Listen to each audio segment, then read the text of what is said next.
I'm just excited about it. I didn't realize that, you know, over 300,000 people got hit by the tragedy in the state. So we definitely need some help. And as that sound track, we need to propose them. You know, I think the help is on the way. We get this thing going. So anyway, I'm going to turn the video over to our president, Senator Joy. Okay.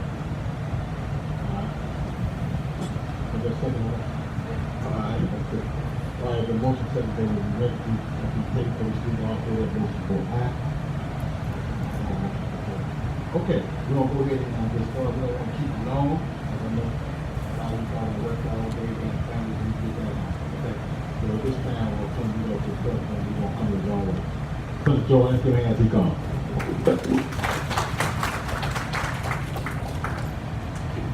Good evening, everybody. It's good to have you all here, and from all over the Delta. Some people from Cleveland. We want you to enjoy yourself, and we thank Mr. Roberson for coming and enlightening us on the program that they have initiated. Hopeful that it will work, and we can save our hospitals. Without a hospital, the community die off and on accord. So we want to be absolutely sure that we work together in one accord so we can get that done. People that come in our area without a hospital now. Let's tell the governor and everybody else who's standing in our way, okay? I can hear y'all. All right, so I'm kind of like Strawberry said to the jelly, we're in this jam together, so you might well join me. And because actually we all in need of prayer, aren't we? Anytime we have over $1 billion sitting up there waiting on us, and all we need to get 10% in order to receive it. It doesn't make sense not to receive it. So we're just going to have to work with the Mississippi Hospital Association. Those of us who endorse candidates, we have to looking at folks who say they will and who say they won't. So therefore we got a big job. So we're glad to have you all here so we can come together. I can't do much with this finger, but I can do pretty good at my age with all of them together. So we ought to be at least as good as a postal stamp. We'll be able to stick, shouldn't we? Seriously, we are here, and I'd like to thank Mr. Roberson for policymaker, assistant director, policymaker, and advocate. For I see him around the Capitol a few times, but we are going to work together. I think we can get it done. How about you? I feel like we can get it done. I don't want y'all to walk in despair as though there's no hope. It is some hope. Okay? So don't walk in despair and don't curse the dog. Let's light some candles by letting folks know that we're hurting and we need our hospitals in order to survive, in order for our people to survive. I don't know about anybody else, but here in the African American community, we have more funerals than anything. People die in mountain numbers simply because, in many reasons, one is they may not have access to the kind of health care that they need. So if we can get 10% working together, sure we're going to tell us what we need to do. And we're going to vote in mountain numbers. Can I hear y'all? I don't care who they are. If they're against health care, then they won't get our vote. If you're for it, we'll hustle with you, get some more. Because that's just how serious it is. So we're going to ask, come on up here, Pastor. I want my minister right over the front seat. Come right, that's Pastor, one of my friends, who's here, with Bishop. Okay? All right, Pastor Brown, from Browning. That kind of rhyme, doesn't it? So, Mr. Roberson, we're glad to have you here at the Greenwood Voters League. And Dr. Lucas, come on up front here. We want you up front and center. That's my favorite doctor. Let's give him a round of applause here at Greenwood. It's been a long time since you've been to the Voters League. We were in trouble. We came, but good to have you with us, Doctor. So We have with us quite a few people from across the Delta, and we're here to listen to Mr. Roberson tell us about his plan and the plan that we all need in order to try to get much of those federal dollars as we can get. Now, if we got 1.5 or 2 billion up there, we need every penny of it. Let me tell you, Alabama got a governor, so a Republican governor, they took it. Tennessee got one, they took it. Louisiana got one, they took it. They even sent some way over there to Texas. And here we are, the poorest state in the nation, won't take it. That's just like stumbling into the future backwards. We got to take that money and use it for the people. I got 58,000 people that I must represent. If I'm not there for the people, what am I there for? I never had any money, not even worried about it. I got a good living, but I ain't worried about it. It's for the people. That's what I'm there for. So I want us to feel that way. Ms. Reed here, where's Miss Claire Reed? Hey, Ms. Reed, how are you? That's my little chairman of her board. She does a wonderful job in the Mississippi Delta. Let's give her a round of applause. Miss Claire Reed, Mid-Delta. Okay, and others. So at this time, I want to present to us our speaker for the night, who's those shorts and stuff on the stream over there that we need. Mr. Roberson, and we just want to know what your plans are and how we fit in. But we're losing $7-8 million a year from this hospital. That kind of drainage, it could create more problems for us. And we've had enough of those. So we're looking to get with anybody who's gone somewhere to eliminate us from this tragedy. Okay? So if you got some good ideals that we can work with you, we'll walk to Jackson to do whatever's necessary in order to lubricate the wheels so we can turn them and get some resources in here. So we'll at your disposal, and we want to let you know how much we respect you for starting here in Greenwood, and certainly here in this part of town. Not that it makes any difference, but we're glad to have you here. We'd like you to come up and explain to us how we can be assistant to you in trying to get the governor to go along. Of course, governor be going in 6 months. We got to be looking at whoever's coming on. To be out to show those that are coming on will listen to us. If not, let's not elect it. That's just the way the cookie crumbles. I don't have an apology for that. You don't support health care, you don't have any right to be governor. Just that simple. Can y'all hear me? I mean that word of it. Okay? Not dragging, just state facts. So therefore, Mr. come in and tell us how we can help you. Let's give him a round of applause for the Mississippi Hospital Association. All right. Give him a standing ovation. We need it just that bad, if you will, that you can get up and sit back down. All right. Really heavy work. Do that. Wow, I don't think I've ever gotten a standing ovation before I said anything. I might as well sit down because as a lawyer and a lobbyist, I'm probably going straight somewhere I don't want to go when I leave Earth. But, so a standing ovation, that may be my one and only. Thank you, Senator Jordan, for having me here. Appreciate the Greenwood Voters League having me up here tonight. As y'all know, and let me also just say a word of appreciation to all our hospital folks that are here tonight. Let's give them a round of applause too, please. Y'all know the situation that we're in healthcare in the state of Mississippi. Unfortunately, we are last in all the things that you don't want to be last in, and we are first in all the things that you don't want to be first in most of the time. And I'm going to step out from behind this thing. This drives me nuts.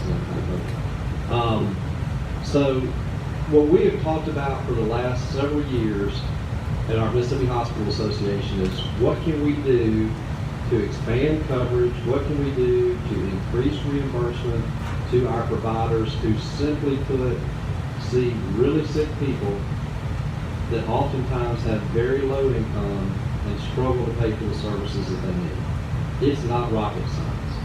We've got a very sick population. We've got a very poor population relative to every other state in the country. We're sicker and we have lower income. That's why our federal match rate is so high for Medicaid.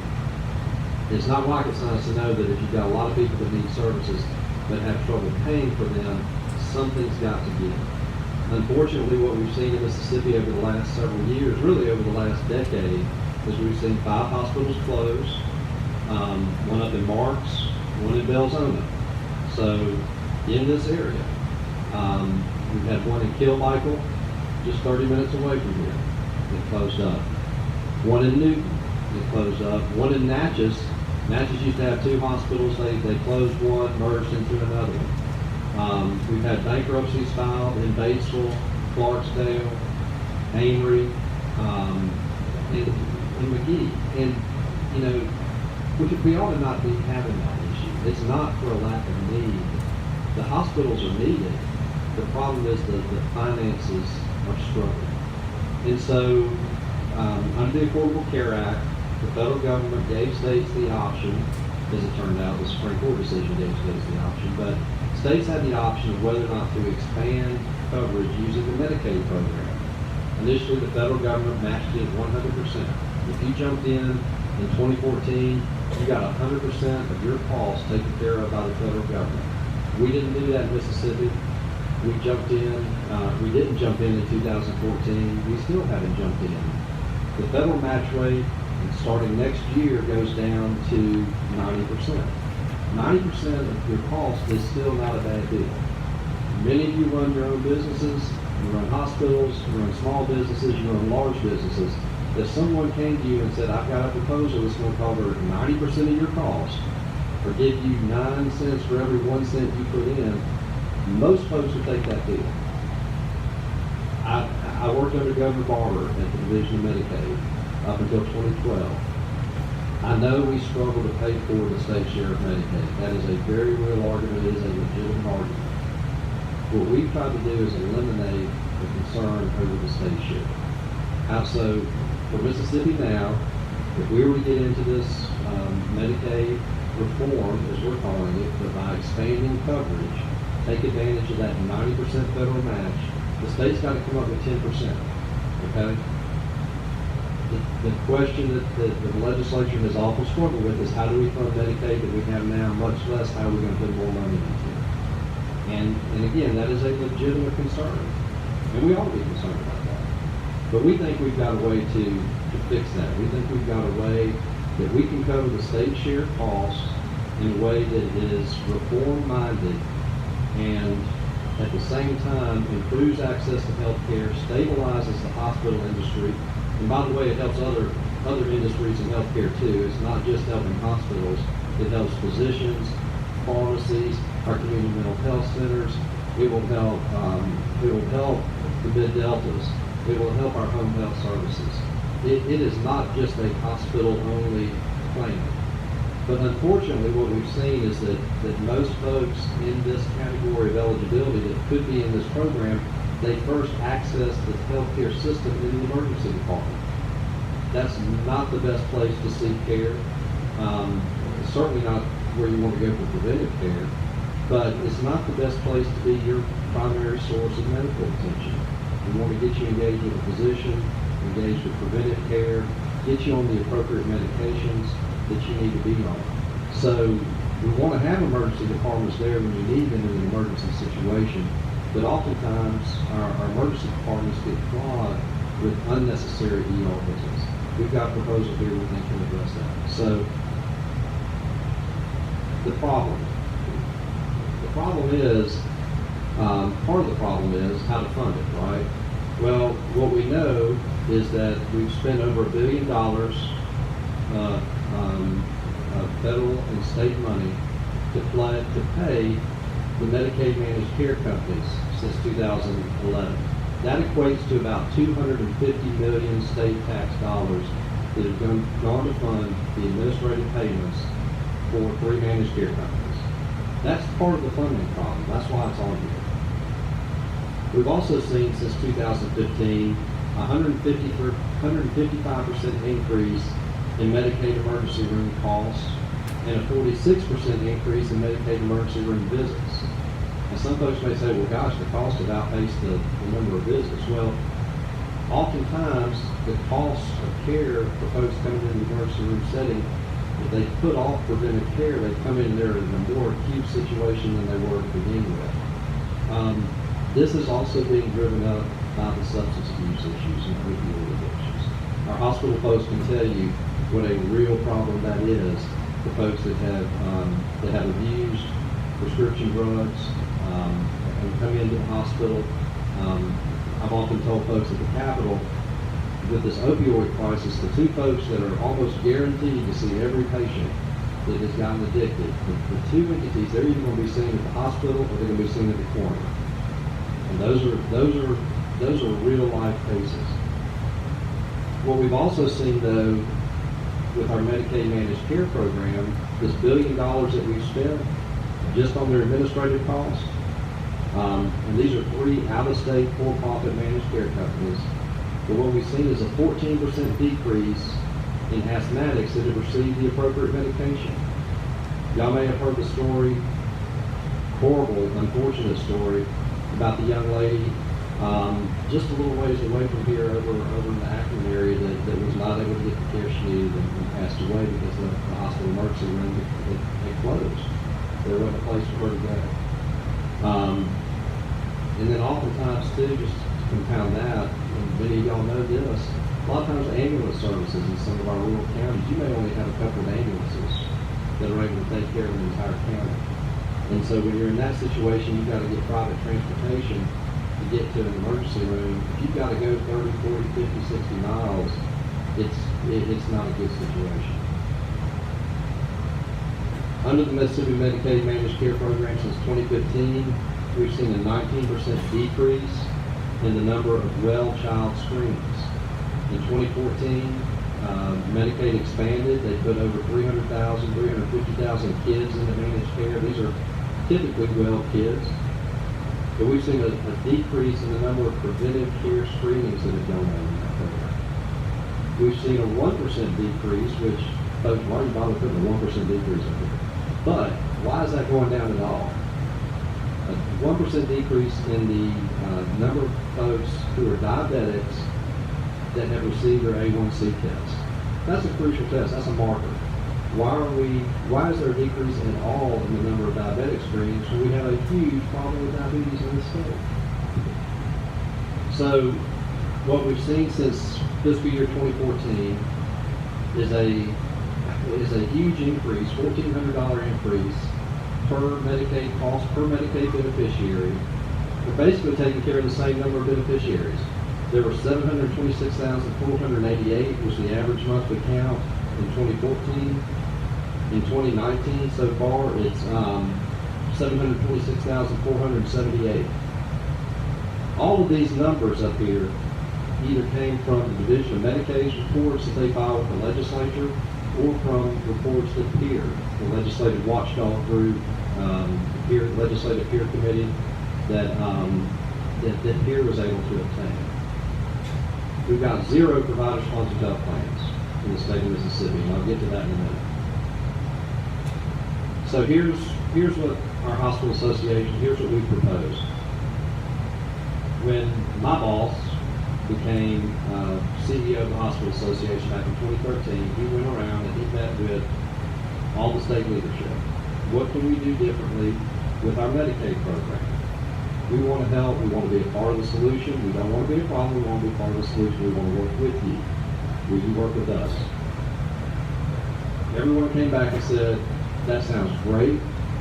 Go back to work, get some ideas, come back to us, but don't bring us Medicaid expansion. That's off the table. We are not going to consider Medicaid expansion. But you're welcome to come up with some other stuff too. So we did. In 2014 or 2015, the legislature passed a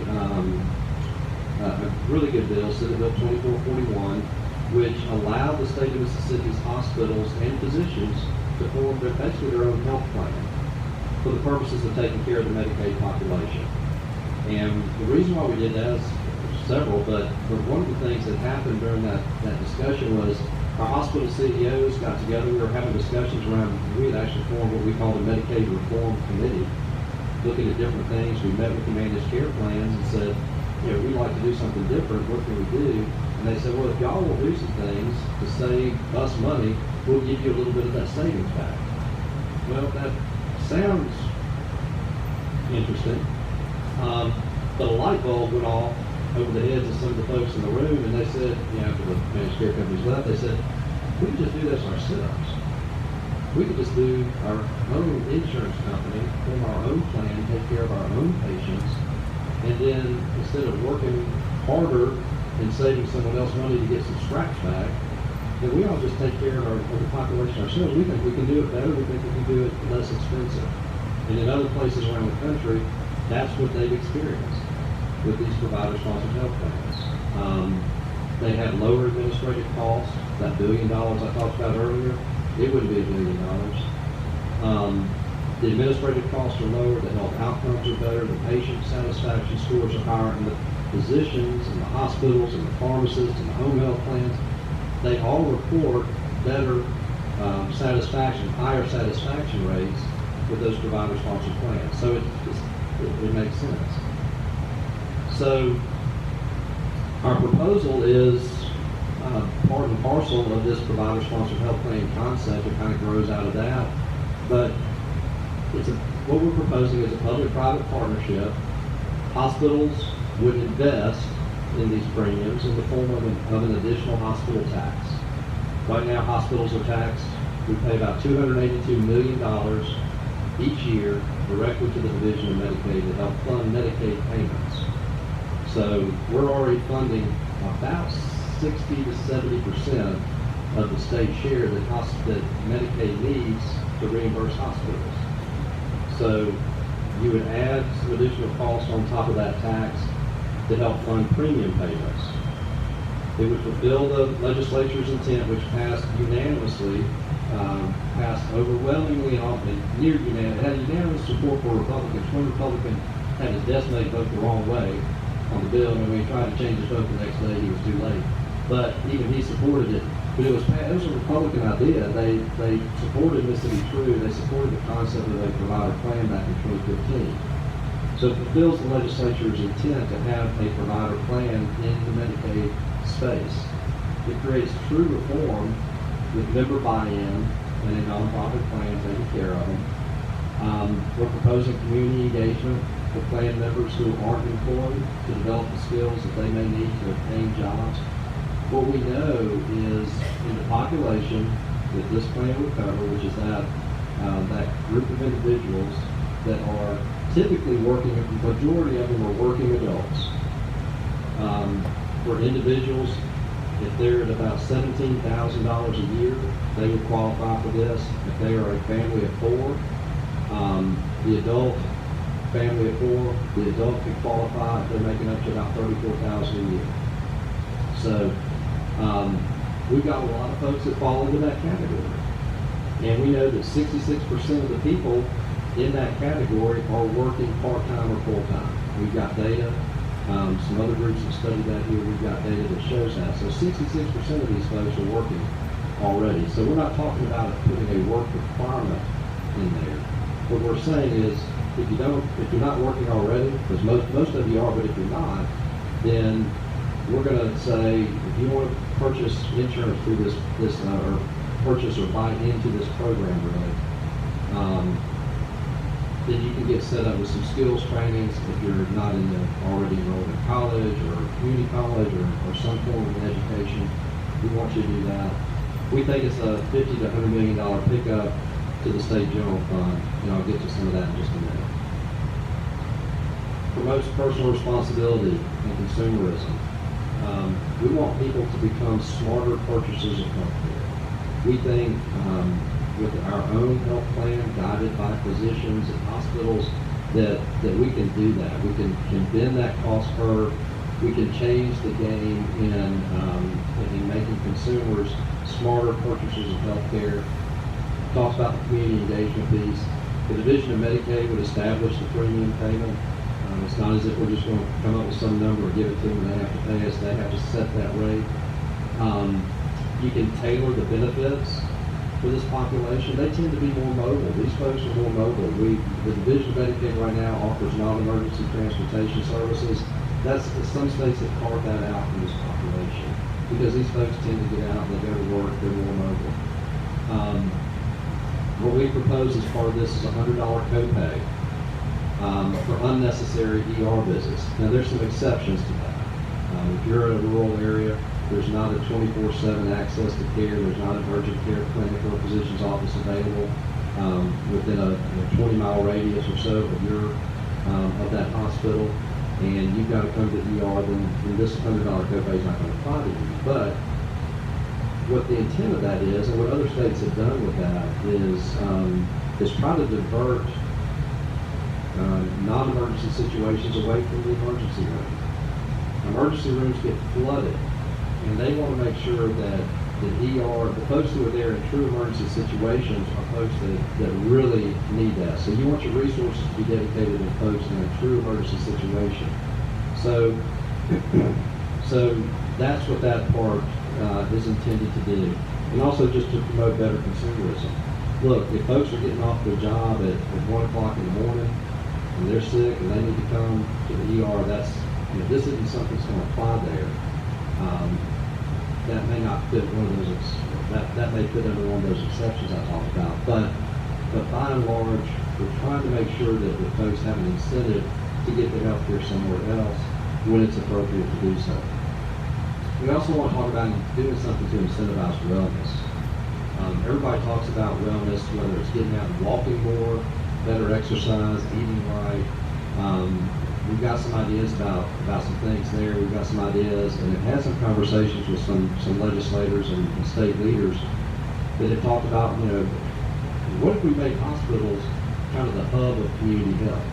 What if we could come up with some plans and some ways to fund community health centers or community wellness centers with those hospitals? Whether it's putting in exercise equipment, putting in swimming pool, basketball courts. We've had folks talk to us about, why don't we take a look at that and make the hospitals in our communities, or at least a campus supported by the hospital, more engaged in active exercise, more engaged in wellness, more engaged in a place where people can come to be a part of the community, have social programs and things also that don't just address the physical health, but can address the mental health as well. Places for people to go that can engage them with other folks in their community, just being a part of the community. In some cases, it may just be as simple as a place to go to get out of July heat, just with some air conditioning. But we want to look at that. We want to look at expanding physician visits to focus on primary care, and also making sure people have access to the appropriate prescription drugs. We would propose to make Mississippi True, which is the name of the hospital-owned provider-sponsored health plan, we would propose to make them held accountable. One of the things I think the state has done a very poor job at over the last several years is holding the managed care plans accountable for the $1 billion that they've been given to support their administrative costs. All those decreases in healthcare outcomes, we ought to do better than that. We ought to expect more from our taxpayer dollars. So here's the big question: how is it funded? This is kind of what everybody's wanting to know. So how is it funded? It depends on the level of folks that get enrolled, but we've mapped it out here from 100,000 to 350,000 people. Kaiser Foundation gave a report that says they estimate 163,000 people. The state economist came out with a report a few years ago that said the number could be as high as 300,000 people. So, and those numbers could vary. Some of these folks may not be new enrollees. What they've done in other states is some of the folks that were eligible already under Medicaid were able to move into this category of eligibility and get that 90% federal match rate instead of in Mississippi we're at about 77% federal match rate. So in some states the numbers have gone up in this population simply because it made better financial sense for the state to move them from one category to another and take advantage of a better federal match rate that save the state money. I suspect that's going to happen here. I just don't know what the numbers of folks would be, but we've modeled it out based on a $5,000 premium cost per member. And I'll tell you, that number came from Congressional Budget Office reports on managed care expansion, Medicaid expansion in other states, what it's cost other states, what it's cost the federal government. It also came from statistics that we were able to get from Arkansas and Louisiana, who have done different versions of this, but paying managed care premiums. Louisiana is around 4,000, Arkansas is around 5,000. Had a conversation with the director in Arkansas just last week, and she's like, those numbers look absolutely reasonable. So we feel very comfortable with those numbers. We also had a conversation just last week with the Department of Insurance Commissioner and about this proposal. And he was questioning the numbers at 5,000. He thought, well, gosh, you can't do it for $5,000. Our state health plan is $5,600. And I said, well, the state health plan pays more. It's a higher payment. This would pay Medicaid rates, which are typically lower. So 5,000, we feel good about that number. So if you just do the math and run it through, 100,000, just starting that first column, 100,000 people times 5,000 a year, you're going to need $500 million. The state share of that is only 10%. So the state only has to come up with $50 million of that $500 million total that's needed. What we're proposing is a $20 plan member premium. So folks that are buying into this plan that want to be part of it in this population, they can pay $20 a month to essentially purchase their coverage through this quote program. So if you just do that at 100,000 people times $20 a month and run that through a year, that's going to generate $24 million. And what we're proposing is the difference between what that state share is and what is left after individuals have bought their coverage. The rest of that will be picked up by an additional hospital tax. So you'll see, depending on the number of enrollees, it can go anywhere from 26 million up to 91 million. It just depends on how many people shift over here. So that's an additional tax that will be absorbed by our Mississippi hospitals. Well, what it would do is it would provide additional health care coverage to folks who don't have it now. It would also help decrease the level of uncompensated care that our hospitals have. Right now, collectively across the state, hospitals are already absorbing $624 million each year in uncompensated care costs. Other states that have expanded their coverage to this population have seen decreases of 40 to 50%. So if we could decrease our uncompensated care costs in Mississippi by 50%, knock that down to 300 million, which is still a really large number. But if you can decrease that, then this is a win also for the hospitals. So you try to do something to reform Medicaid by incentivizing folks not to use the ER unless it's necessary. You got a plan to pay for it. You're going to do it at a better cost, lower cost. And then we know directly there's a benefit to the state here on this bottom line. This bottom line represents the 3% premium tax that each premium has to rebate back to the state of Mississippi. So for each premium, health insurance premium issued in the state of Mississippi right now, there's a 3% premium tax added on or added in there, embedded in there somewhere, and that goes back to the state of Mississippi.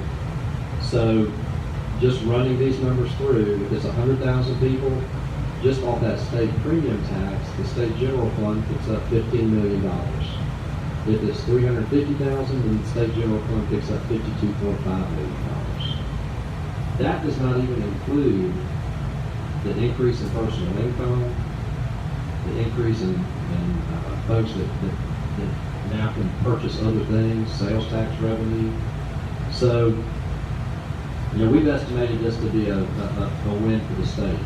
And nowhere in here do you see any money coming from the state general fund to fund this. The premiums, we've got a plan that has incidentally worked in other states, Indiana being one of them. Vice President Pence, when he was governor of Indiana, put in a version of this called the Healthy Indiana Plan. And they do a $50 buy-in for a health savings account. There's some different stratus there where if you're not 138% of federal poverty level, if you're below that, you may pay a little bit less. But essentially, it's a $50 buy-in, and then hospital taxes funded part of the state share, and cigarette taxes funded the other part of the state share. We don't have an additional tax on cigarettes, so we're not even proposing that. We're just proposing additional taxes on the hospitals and a buy-in of $20 per month. And then there's just a benefit to the state. So when the state economists ran this report back in 2012, they were showing the state cost in there as part of the overall impact on the state. And so what we've told folks that we've talked to over the last couple of weeks is just put your finger over that column on that spreadsheet that took out the state cost, because we've got that plug. We've got a plan. We've got that solved for you. So everything else in that model is a pickup to the state of Mississippi. So, what are the benefits besides the finances? Other states have seen healthier and more productive workforces. Folks, a lot of the folks that are eligible are going to be employees of small businesses. We've also done research that of our small businesses in the state, 50 employees or less, only about 33% of those individuals working in small businesses with 50 employees or less, only 33% of them have employee health insurance. So they're doing a great job, they're working hard, they're employing folks, they're doing everything we ask them to do, but it's still a small business. And if you're a small businessman, you know what it's like trying to pay for health insurance. It's not easy. This plan would help address some of that for the folks in that category. We also think it's going to promote more prudent healthcare consumers. We think there's over $1 billion that will be pumped into the Mississippi economy.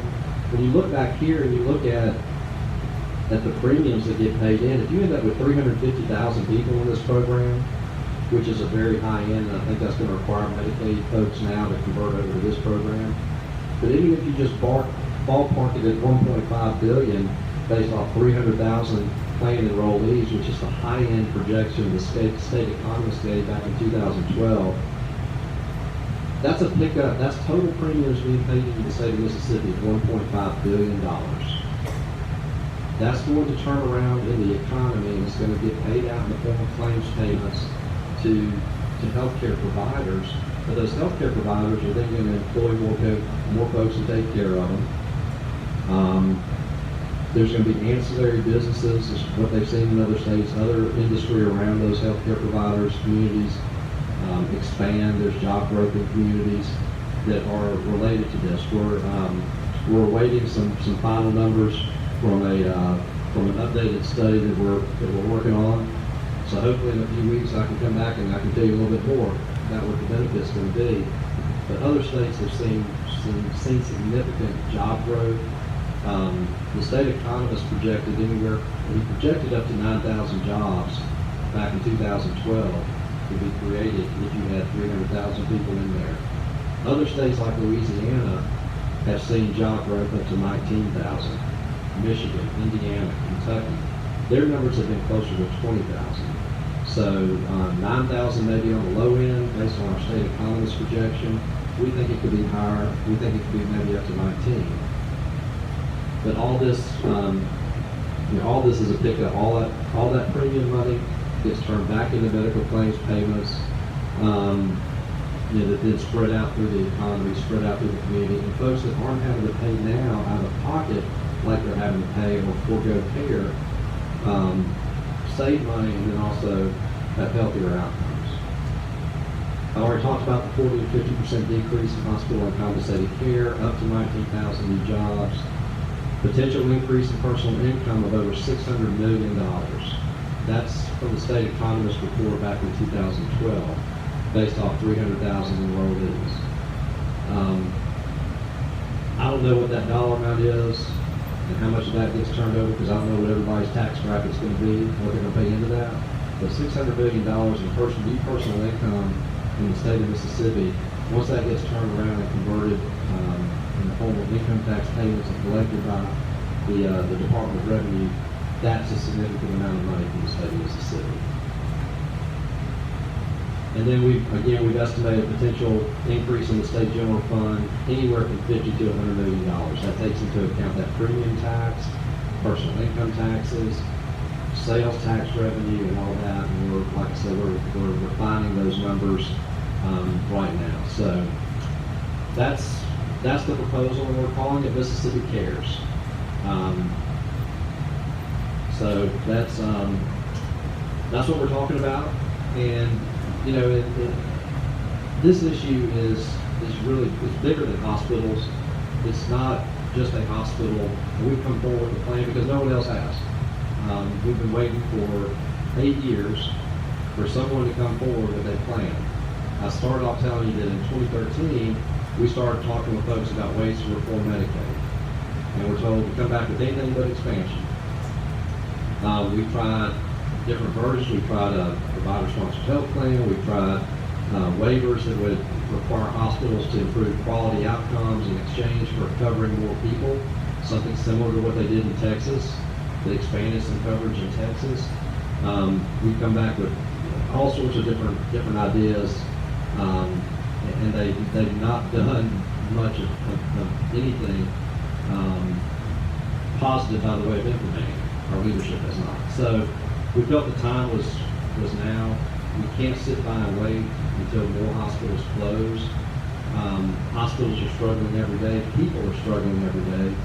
And like I said, this is bigger than hospitals. This is about our citizens. This is about Mississippians. This is our friends, our neighbors, our churchgoers, folks in our communities. And we hear all the time. We've already got stories that the people are posting on our website about their struggles.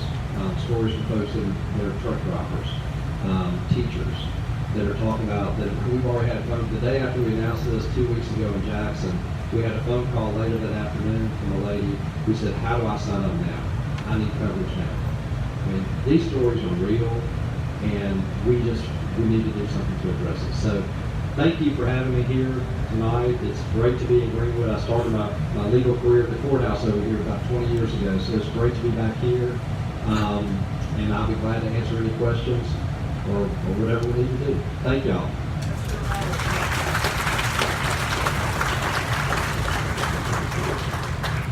Thank you very much, sir. You may remain standing or you may sit and ask questions.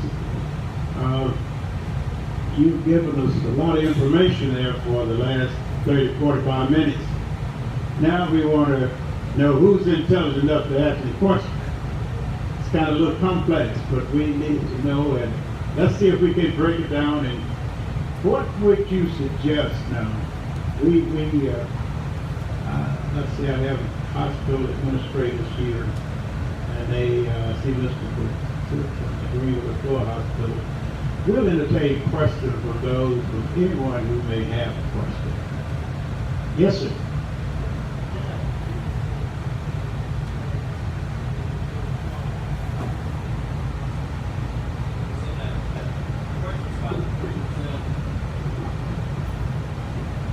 The question is about the 3% tax on health insurance premiums.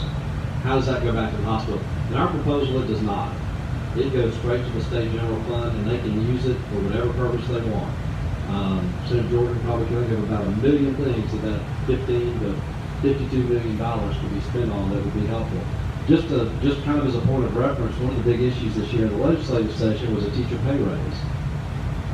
They needed about $50 million for every $1,500 increase for the teacher pay raise. So if you picked up $50 million in premium tax, or $50 million through a combination of premium taxes, sales tax, personal income tax revenue, you could almost just pull that out of everything else and do a teacher pay raise every year. Roads and bridges. We're struggling to come up with ways to fund infrastructure. This is new revenue that can come into the state of Mississippi. The premium tax is just easy. I mean, that's easy, direct money that comes right back to the state. There's a lot more out there that turns around in the economy with personal income taxes, sales taxes. When you plug $1 billion, when you infuse $1 billion into a state's economy, it's going to turn over. So the premium tax, it does not have to come right back to the hospitals. Under our proposal, it wouldn't. It would just go to the state general fund to be spent on whatever the state legislature decides to do. Correct. The 50 million that you collect, now we, as you know, and everybody hopefully knows, we can only spend only 98% of the revenue that we take in the state. So we have what we call a rainy day fund, which I believe we have over $200 million in that rainy day fund.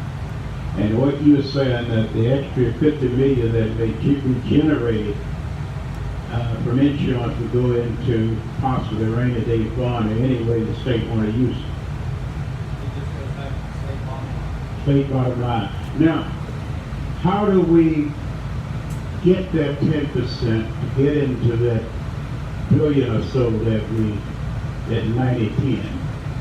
For those persons, 300,000 people have no insurance at all. How do we tap into the federal dollars with the state dollars that we have at hand now, or that we need to get that 10%? So what we're proposing is that 10% state money that we need to get the 90% federal match, what we're proposing is $20 per person pay in for those folks that want to sign up for this, that are eligible, that want to apply for, be accepted by the Division of Medicaid as being eligible.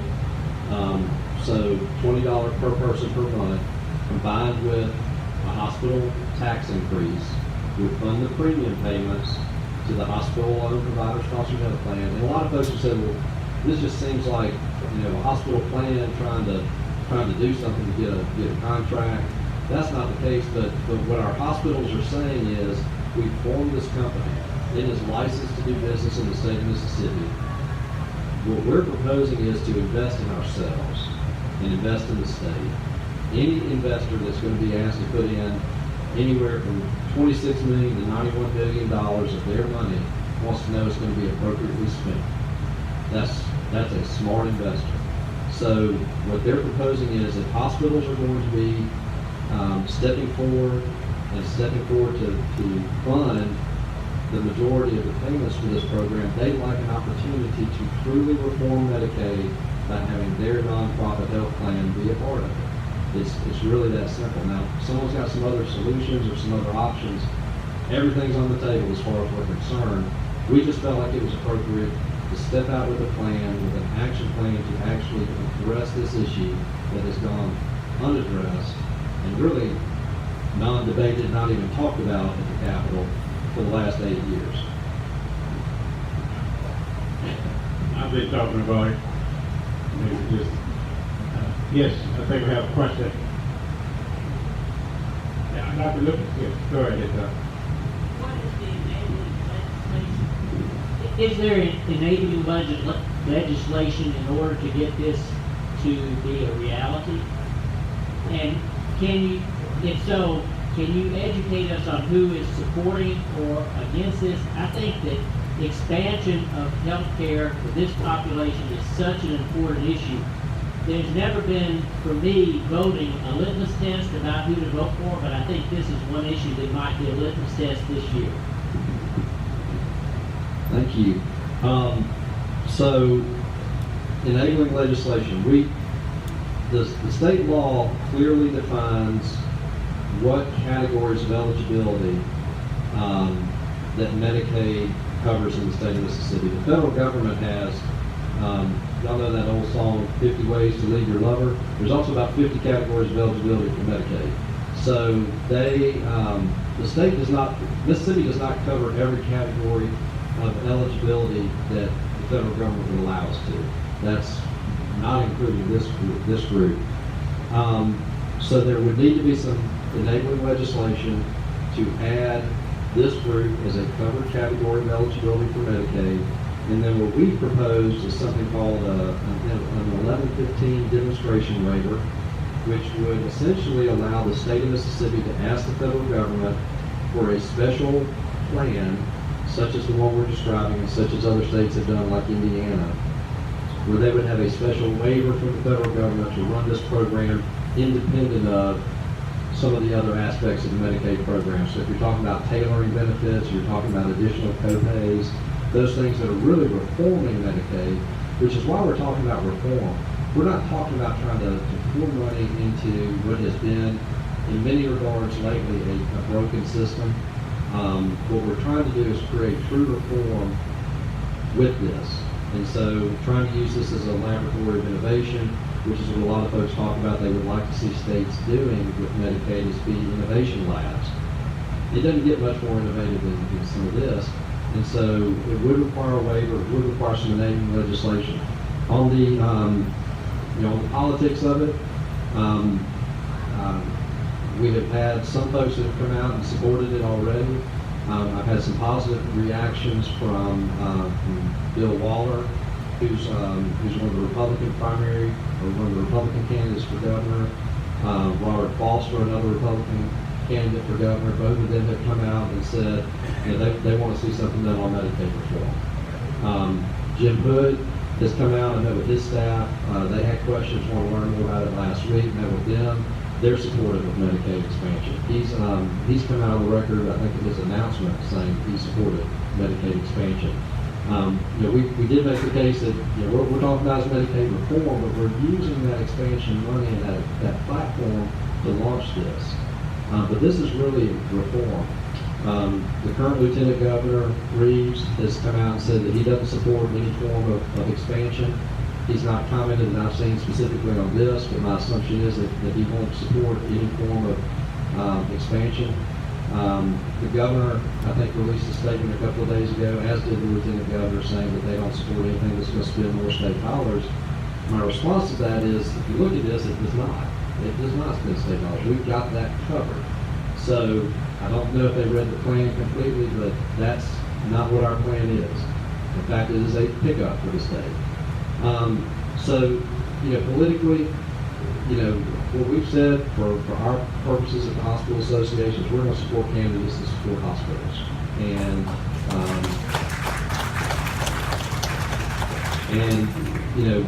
that's what we're about. And so that's what we're going to follow on this issue.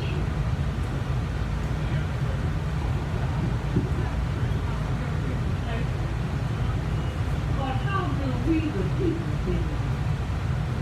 Great question. So not only would folks who need coverage be able to get coverage, it's going to help all of us. When you see additional revenue coming from the state of Mississippi that can go to fix roads and bridges, that can go to help your schools, can go to help just the Mississippi economy in general, it helps everybody.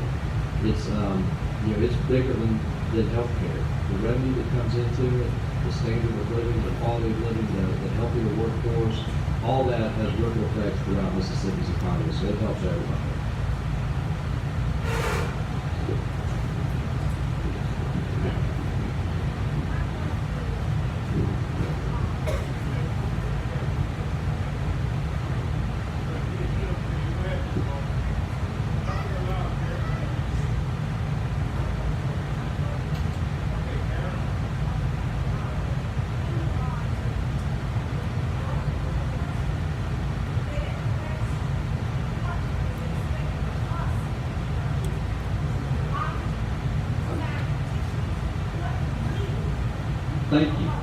Thank you. Sir, can you repeat the question she asked? Yes, the question was, what do we do? Do we lobby? Do we sign petitions? What do we do as people to make this happen? I think is where you're going. Talk to your friends, talk to your family members. One of the things that we've told folks about this issue is we weren't going to run to the Capitol with our hair lit on fire. We were going to try to present solutions that we hope folks will gravitate to. Right now, I'd say probably the candle's about half lit. We are about to start running through the halls of the Capitol. We need a movement. We need for folks to realize that this is a huge issue for the state of Mississippi. It can't go unnoticed anymore. So I would encourage folks to be active.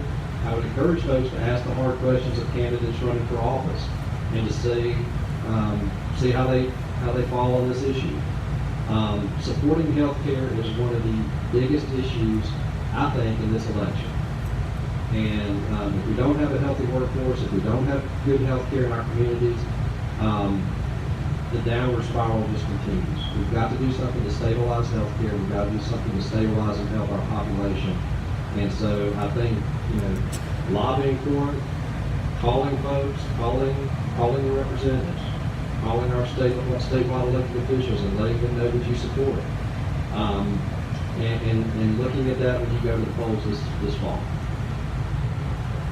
Thank you.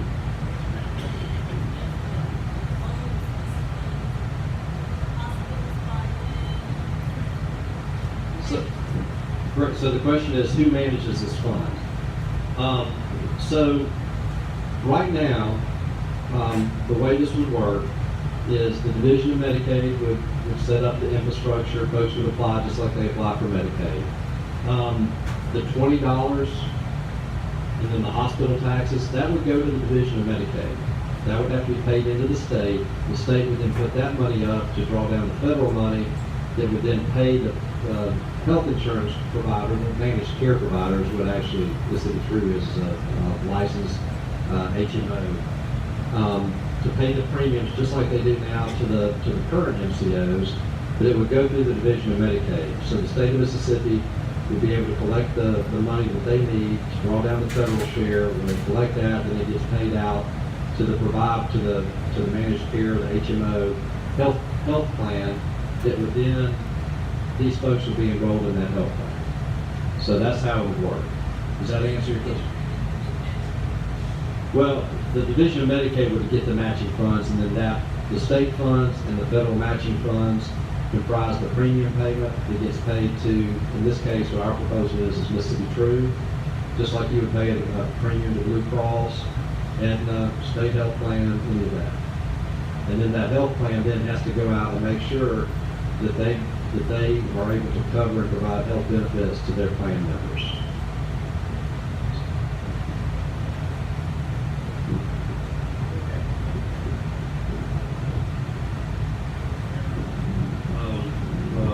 One question you had answered for me, but is Mississippi True going to be another managed care organization, or replacing the managed care organization that's already in existence? And then over the $1 billion that we've already spent in the managed care organization for the administrative costs, will increase or decrease the cost? Thank you. So Mississippi True would be another managed care company. We're not talking about trying to, if the state wants to continue to spend $1 billion on this current program, we're saying that's y'all's decision. What we're trying to do is stand up something on the side to cover this population that is not covered now. And so it would be something under the Division of Medicaid, contracted with the Division of Medicaid, but it would not interfere with what the state's already doing over here. If they want to choose to continue to go down that road, that's a decision they're going to have to make later on. We've told them, we've shared these numbers with folks before. I think it's starting to sink in that they need to be held accountable, that some changes ought to be made. But this is going to be separate from that. So, but what we do know is whereas we're paying right now about 15% of those costs right now are administrative costs. What we've seen in other states is provider-owned plans, the administrative cost is less. They're running at 5, 6, 7% at most in a lot of these other states, which makes sense. If you've got providers that are essentially running their own health plan, they don't need the administrator. They're not a for-profit. They're not trying to return dividends to their shareholders. They're not trying to accrue and gain all that revenue in there and return around dividends. So this is a non-profit health plan. So that makes it different in that regard too. So. Thank you, Senator Jordan, and thank you, Richard, for bringing this program to us today. Because this is very, very impressive. It's important to all of us to learn about it. The question is, we've learned about it tonight, but how are you going to educate the rest of Mississippi? in series of meetings like this, one city at a time, we're working on and we'll be putting out over the next few weeks a media campaign, social media, print media, looking at television. So the television stuff is a little bit different story, and folks know this who are in the business. This time of year, election season is more expensive to buy television time. So MHA is a nonprofit as well. So we've got to be pretty good stewards of our members' money. But this is the most important issue I think that our members are facing. But we will be doing more education. We've got slots lined up to go already around the state to talk about it with different community groups, civic organizations, Rotary clubs, all those folks. So we'll be doing a lot of that. Our hospitals will be doing a lot of that with their board. But then we'll also have an actual media campaign that will be pushed out over the next few weeks.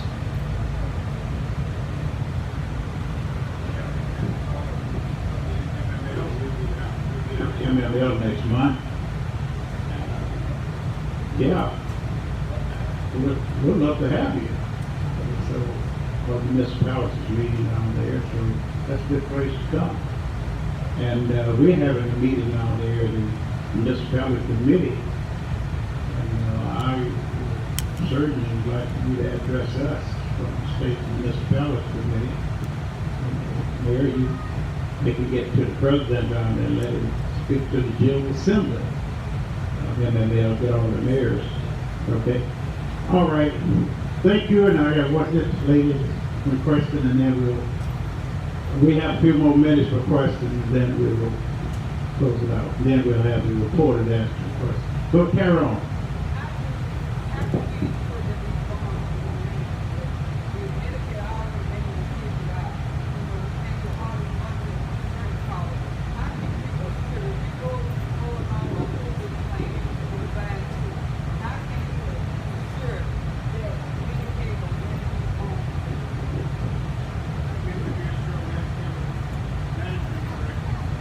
Right. How can we be sure that Medicaid's going to manage those correctly? Well, that's exactly part of the problem that we've had. So,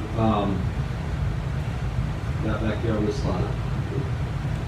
We want to be held to the same standards. We want to be held to actually higher standards than what folks are being held to now. So we would, under our model, we're already trying to get in front of that and say to the Division of Medicaid, hold us accountable, put some quality measures in. Right now, the quality measures for the program are fairly basic. They're pretty low. What we've done at our hospital association through our quality program is we've already seen significant decreases in the number of readmission rates for hospitals. We're working really hard through a lot of grant money that we get from the federal government and some through the Department of Health to improve quality outcomes in our hospitals. All of the things that we're learning there can be converted right into this type of plan when it's providers doing it.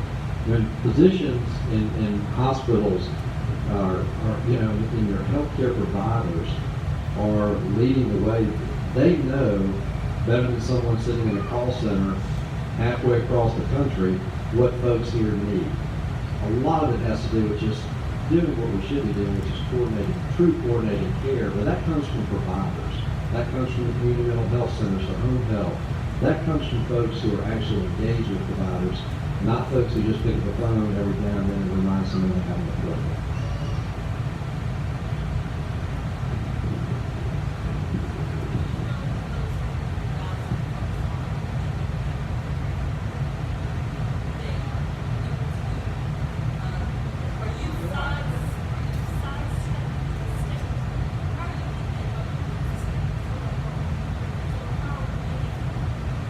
So the first question is, do we know who those 300,000 people are? I don't know individually by name who they are, but I know, right, it is. What we know, yes. What we know from studies that have already been done is we know that of those who are 138% of the federal poverty level or lower, we know 66% of them are working already full-time or part-time. We know that anywhere from 9,000 to 10,000 of them are cashiers. We know they work in retail. We know that they work as waiters or waitresses or cooks. I don't know about you, I said this to a group the other day. If I'm sitting in a restaurant waiting for my food to come out, I'd like to know if the person preparing it or bringing it to me hasn't foregone medical care because they got the flu, because they couldn't afford to go, because they didn't have coverage, or for whatever reason. So we know the types of jobs. There have been studies on that. So we know where folks are. It's all over the state of Mississippi. I mean, it's friends, families, neighbors. That's who they are. And we're not sidestepping the state. We've got to work with the state. What we want is we need our elected officials to enact the laws and require the Division of Medicaid to enact this program. That's what has to happen.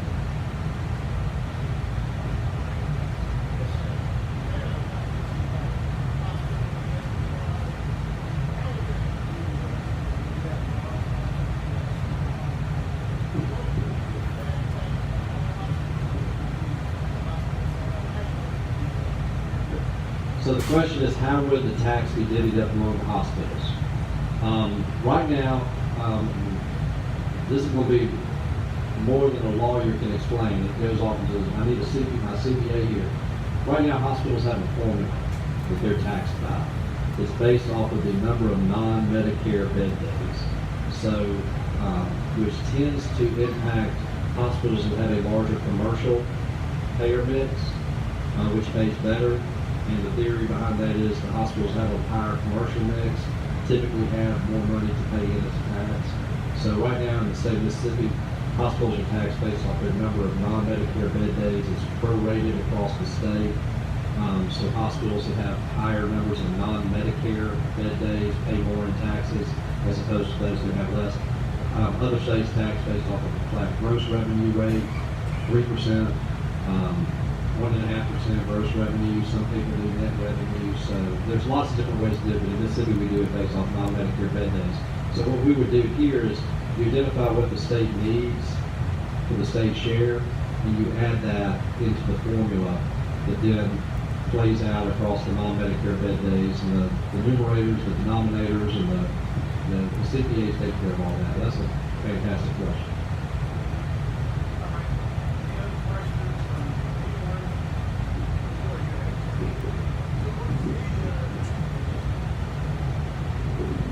What incentive do the 300,000 people have to join this program? So, question is, what incentive do 300,000 people have to join this program?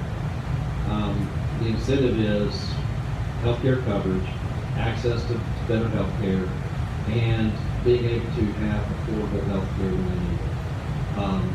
What we're proposing is a better solution than and a more coordinated effort to try to supply healthcare to those folks who right now don't have coverage. And what we know is a lot of these folks, what we've seen in other states, about half of the people, their main point of entry into the healthcare system is through a hospital emergency department. That is just not, that should not be someone's go-to place for accessing the system.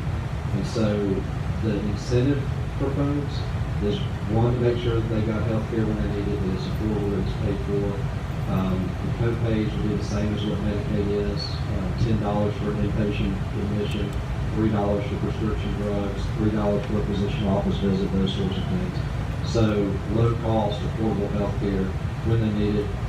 Hopefully they'll be a healthier population, healthier because of it, be more productive in their workforce, and just raises the quality of life.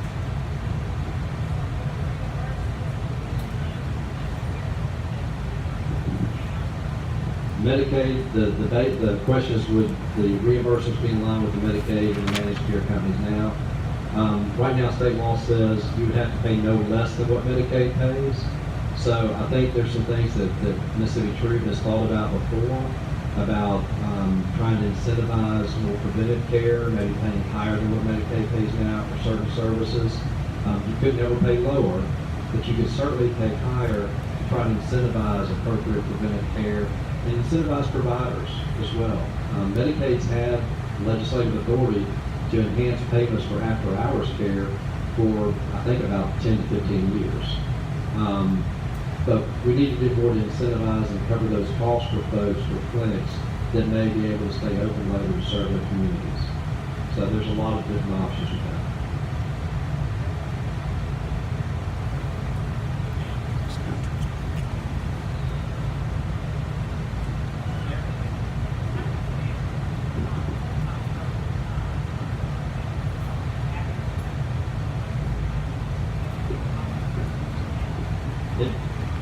So could someone that already has insurance switch over to this?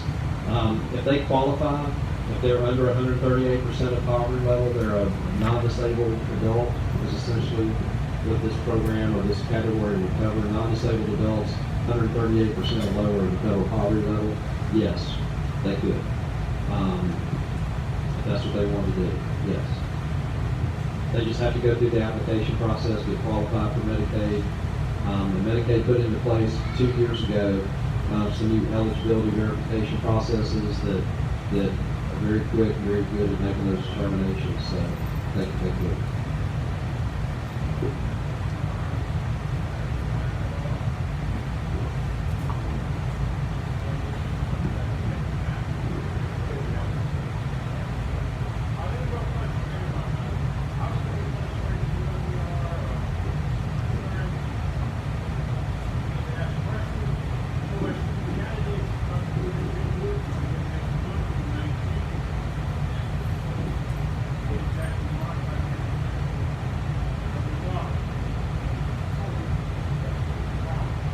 Microphone, please. Microphone. Jim Hood will be here on the 19th. We got him scheduled for the 19th of June. And we're going to get our Chief Justice, who's running for governor on the Republican ticket, will be coming here as well. So we're going to invite everybody who wishes to do so, regardless of what party. But we're going to look at everybody with 2020 vision who will not accept Medicare programs that will insure the 300,000 people out of 3 million. So that percentage run up pretty high. So we're looking for people who want to support health care, and I think that's what most of us Mississippians need and want and should have. And that's pretty well where we are. This plan is just one a choice that we have out there. Now, what have the governor said about your plan? What has the present governor, we got 6 months, a little more than that. But what has he said about adopting this now, rather than waiting the next year for somebody else to do it? So the governor came out with a statement saying that he didn't support anything that cost the state millions or billions of dollars over the years and decades to come. And the governor's out of the country when that statement was released, so I doubt he was in Uzbekistan when this thing came out. I doubt he was probably reading through the plan as he was trying to do trade deals in Uzbekistan. So I'll give him the benefit of the doubt. He just didn't realize that this thing did not require additional state costs. But that was a statement. But you know, he is not coming back. Well, he's coming back from Uzbekistan. He's not coming back to the governor's office in January. So I think he's already back. So he was on the download this morning.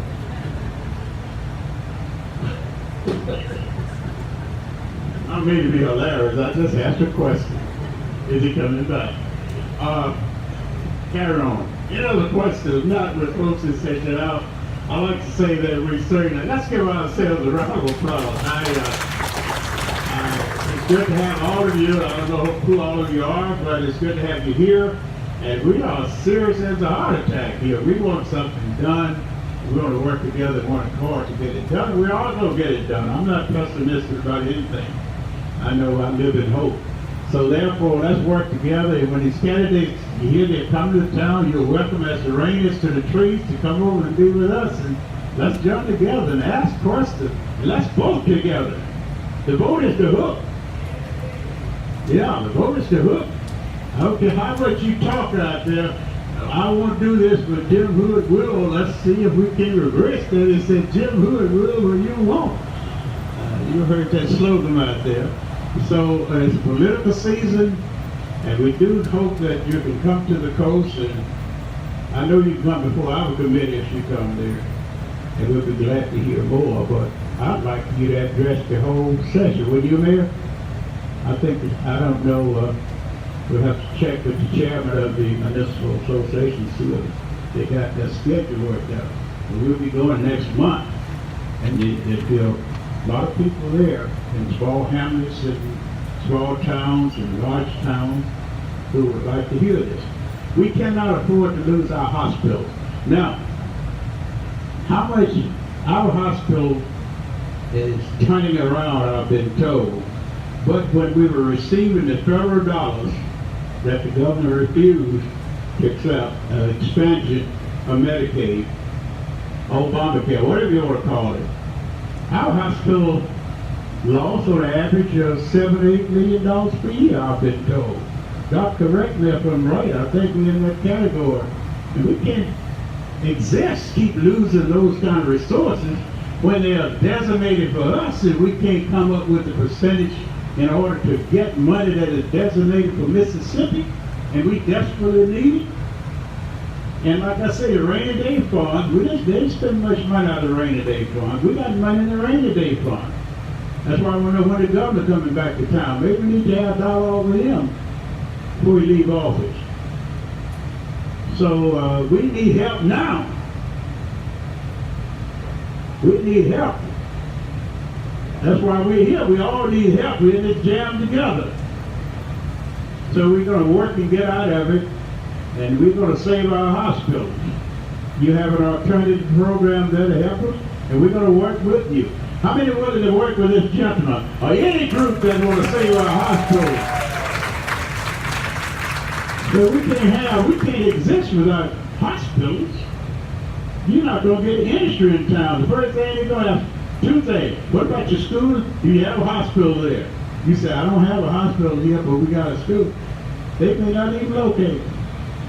So we have to look at these basic principles that hold us together. We are entitled to a good run hospital with resources enough to serve said community. That's all. That's a responsibility of state government, majorly, or mostly, and local government, all levels of government, is the hospitalization for its people. That's important. And we got the hook to make that happen as we do vote. And we will elect a person who will listen to us along those lines. I don't care who you are, where you're from. I mean, it's jammed together. I don't mean to be redundant, but it is true. We need help. Thank you for coming, and it's good to have all of you here. If no other questions, then thank you. And when the governor gets back to town, if he will allow me, I'd like to go with you. Let's talk to him together.